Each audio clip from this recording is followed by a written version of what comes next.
Assalamualaikum warahmatullahi wabarakatuh. Salam sehat untuk kita semua. Alhamdulillahirrabbilalamin. Allahumma sholli ala Sayyidina Muhammad wa ala ali Sayyidina Muhammad. Perkenalkan, kami dari kelompok 8 ingin mempresentasikan hasil dari diskusi kami sebagai tugas dari pendidikan Pancasila yang diampu oleh Bapak Yuliantoro MPD, yang mana berjudul Analisis Masalah dan Solusi dalam upaya peningkatan kesadaran pajak di Indonesia. Kelompok kami terdiri dari 4 anggota, yaitu Muhammad Ashraf, Ikhwanul Fadli, Panji Ramadan Saputra, dan Muhammad Fajri Ramadan. Pemungutan pajak dalam kehidupan. Dalam kehidupan sehari-hari, tanpa kita sadari, pajak sudah menjadi tuntutan yang harus dibayar. Misalnya pada saat melakukan transaksi jual beli barang kepada pihak ketiga yang menjadi wajib pajak.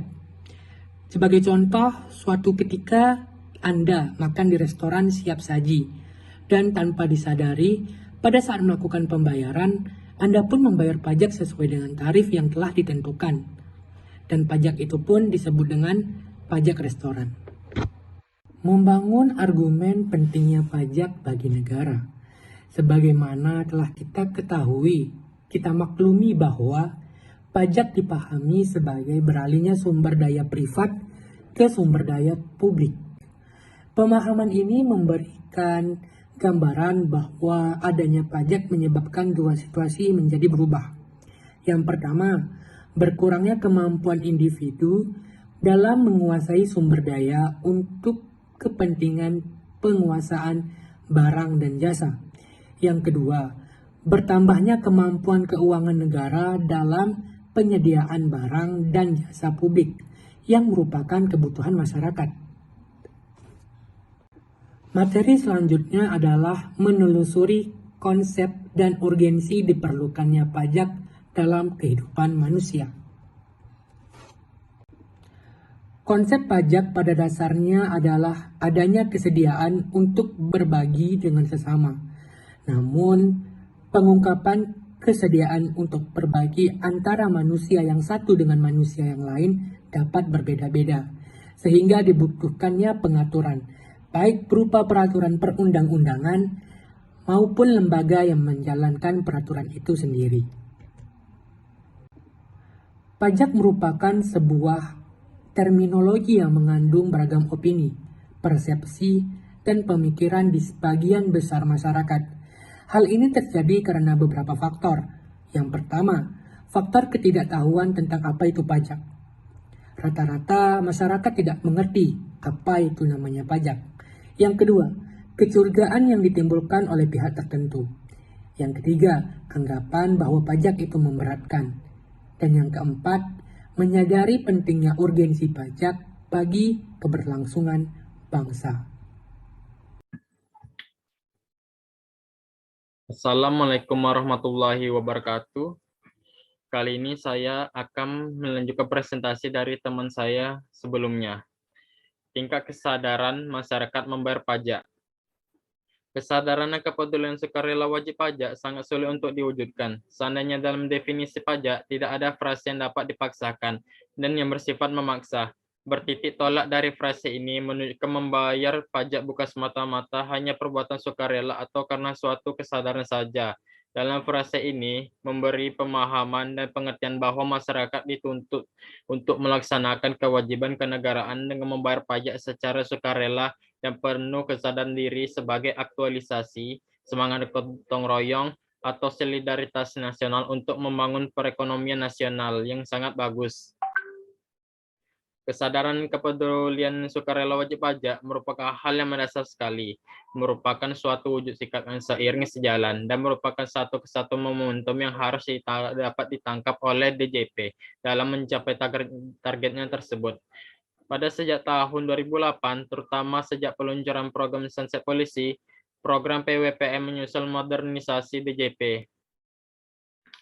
Ada beberapa hal yang perlu menjadi perhatian oleh Direktorat Jenderal Pajak dalam membangun kesadaran dan kepedulian sukarela wajib pajak, antara lain sosialisasi, memberikan kemudahan dalam segala hal, meningkatkan cita good governance, memberikan pengetahuan, pendidikan perpajakan, dan law enforcement. Faktor yang menurunkan tingkat kesadaran dan kepedulian sukarela wajib pajak antara lain ialah yang pertama, prasangka negatif kepada aparat perpajakan harus digantikan dengan prasangka positif, sehingga para rakyat Indonesia tidak mencendungkan pemikiran negatif tentang apa yang akan digunakan, tentang uang pajak yang akan digunakan oleh pemerintah tersebut. Kedua, hambatan atau kurangnya intensitas kerjasama dengan intensitas lain atau pihak ketiga guna mendapatkan data mengenai potensi wajib pajak baru, terutama dengan instansi daerah atau bukan instansi vertikal. Dalam hal ini, semua orang harus bekerja sama dalam melakukan wajib pajak. Tidak ada tentu menenu, walaupun beberapa pihak cenderung tidak saling bekerja sama. Yang ketiga, masih sedikitnya informasi yang semestinya disebarkan dan dapat diterima masyarakat mengenai peranan pajak sebagai sumber penerimaan negara dan segi-segi positif lainnya. Dalam penggunaan pajak sangat berguna sekali untuk negara, terutama dalam pembangunan negara yang akan membuat negara semakin lebih maju lagi. Yang keempat, adanya anggaran masyarakat bahwa tidak ada keterbukaan pemerintah terhadap penggunaan pajak. Dalam hal ini, pemerintah sama sekali tidak menggunakan uang pajak untuk kepentingan pribadi ataupun kepentingan orang lain, melainkan untuk kepentingan negara ini. Yang kelima, faktor tingkat pendidikan masyarakat yang kurang, bahwa dengan melalui pendidikan dimungkinkan seseorang itu akan lebih bertanggung jawab, lebih dimengerti. Hal ini menuju kepada masyarakat yang tidak mengetahui penggunaan uang pajak tersebut. Maka dari itu, sejak dini masyarakat harus diajarkan melalui pendidikan sekolah agar mereka dapat mengetahui apa kegunaan dari uang pajak tersebut. Kesejahteraan masyarakat. Kesejahteraan masyarakat adalah suatu institusi atau bidang kegiatan yang melibatkan aktivitas terorganisir yang diselenggarakan baik oleh lembaga-lembaga pemerintah maupun swasta yang bertujuan untuk mencegah, mengatasi, atau memberikan kontribusi terhadap pemecah masalah sosial dan peningkatan kualitas hidup individu, kelompok, dan masyarakat.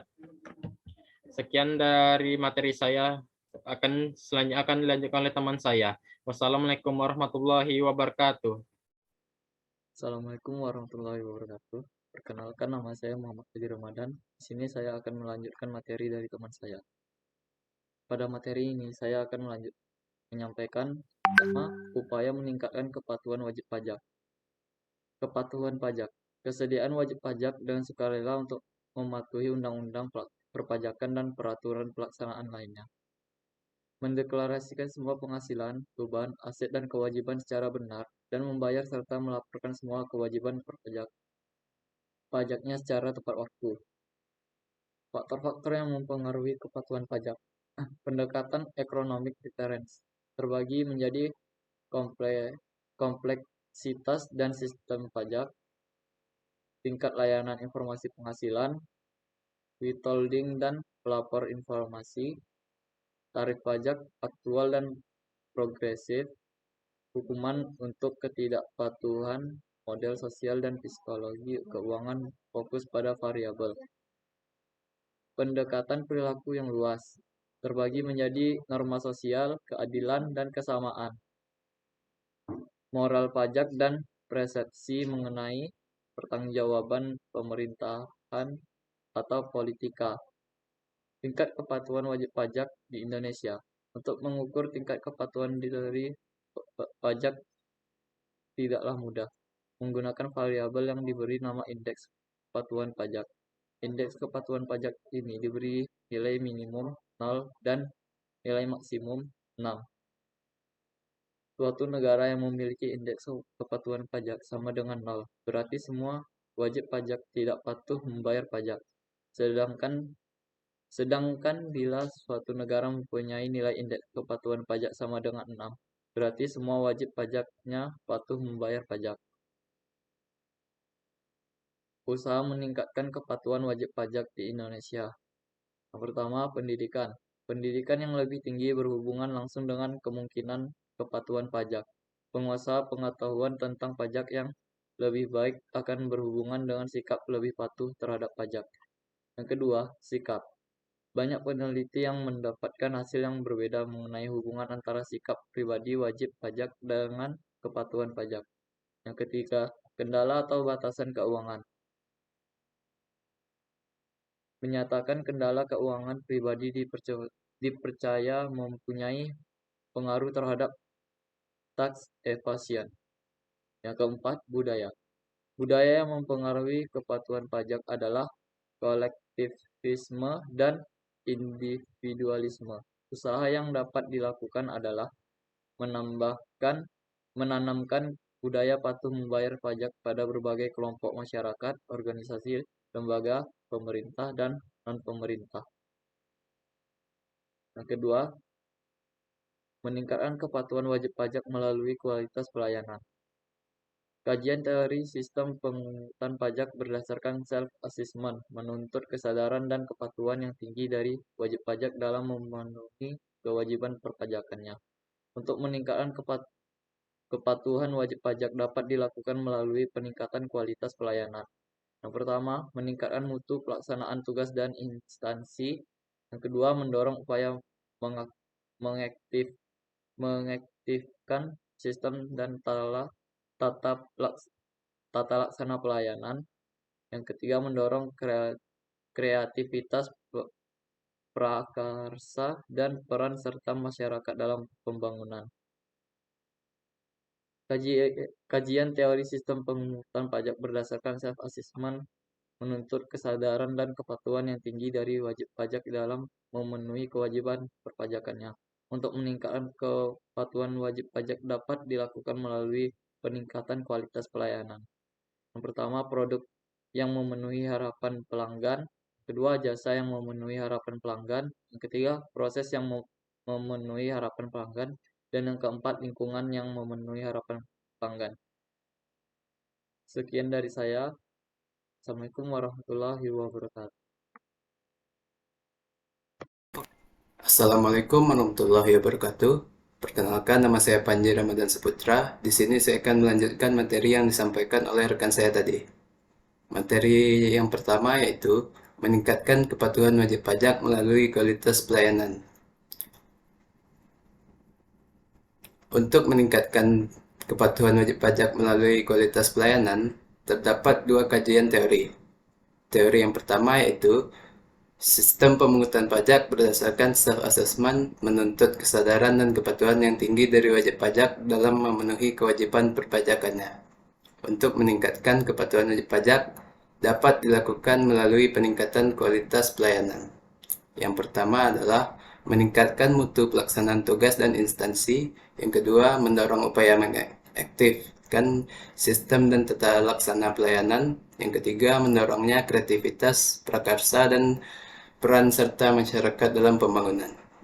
Kajian yang kedua yaitu sistem pemungutan pajak berdasarkan self-assessment menuntut kesadaran dan kepatuhan yang tinggi dari wajib pajak dalam memenuhi kewajiban perpajakannya. Untuk meningkatkan kepatuhan wajib pajak dapat dilakukan melalui peningkatan kualitas pelayanan, yaitu produk yang memenuhi harapan pelanggan, jasa yang memenuhi harapan pelanggan, proses yang memenuhi harapan pelanggan, serta lingkungan yang memenuhi harapan pelanggan. Pelanggan dan membuat pelanggan menjadi kreatif untuk menciptakan kualitas pelayanan harus diproses secara terus-menerus dan prosesnya mengikuti jarum jam, yaitu dimulai dari apa yang dilakukan, menjelaskan bagaimana mengerjakannya, memperlihatkan bagaimana cara mengerjakan, diakhiri dengan menyediakan pembimbingan dan mengoreksi sementara mereka mengerjakan. Hakikat dari pelayanan umum yang berkualitas antara lain adalah: 1. Meningkatkan mutu dan pelaksanaan tugas dan fungsi instansi. Yang kedua, mendorong upaya sistem dan tata laksana pelayanan. Yang ketiga, mendorong tumbuhnya kreativitas. Materi selanjutnya adalah strategi meningkatkan kepatuhan wajib pajak. Untuk meningkatkan kesadaran masyarakat membayar pajak, dibutuhkan strategi yang tepat. Berdasarkan strategi yang diumumkan oleh Kementerian Keuangan telah memaparkan strategi-strategi yang diperlukan. Strategi yang pertama yaitu memperbaiki pelayanan agar wajib pajak mau membayar pajak secara sukarela. Perbaikan pelayanan perlu dilakukan karena dalam praktik di lapangan masih ada ketidakpuasan terhadap pelayanan pemungutan pajak. Perbaikan pelayanan kiranya dapat dilakukan dengan cara memberikan kemudahan dalam hal pemenuhan wajib pajak. Selain itu, pelayanan juga harus mencitrakan sebuah keramahan, keanggunan, dan kenyamanan. Perbaikan-perbaikan tersebut diharapkan dapat mendorong wajib pajak untuk melangkah ke kantor pajak. Strategi yang kedua yaitu meningkatkan jumlah tenaga pemeriksa di Direktorat Jenderal Pajak untuk memperbaiki kualitas penegakan hukum. Strategi yang ketiga, melakukan kegiatan sosialisasi maupun edukasi secara berkelanjutan untuk meningkatkan kesadaran atas pentingnya membayar pajak. Hal ini dapat dilakukan melalui sosial media dan media lainnya. Strategi yang keempat atau yang terakhir yaitu melakukan internalisasi nilai-nilai Kementerian Keuangan untuk meningkatkan moral dan integritas pegawai pajak dalam menjalankan tugas secara profesional. Dengan langkah ini diharapkan citra good governance dapat dibentuk di masyarakat. Sekian dari saya, terlebih kurang mohon maaf. Wassalamualaikum warahmatullahi wabarakatuh. Demikianlah presentasi dari kelompok kami mengenai analisis masalah dan solusi dalam upaya peningkatan pajak di Indonesia. Apabila ada kesalahan dalam isi materi, kami memohon maaf sebesar-besarnya. Wassalamualaikum warahmatullahi wabarakatuh. Terima kasih.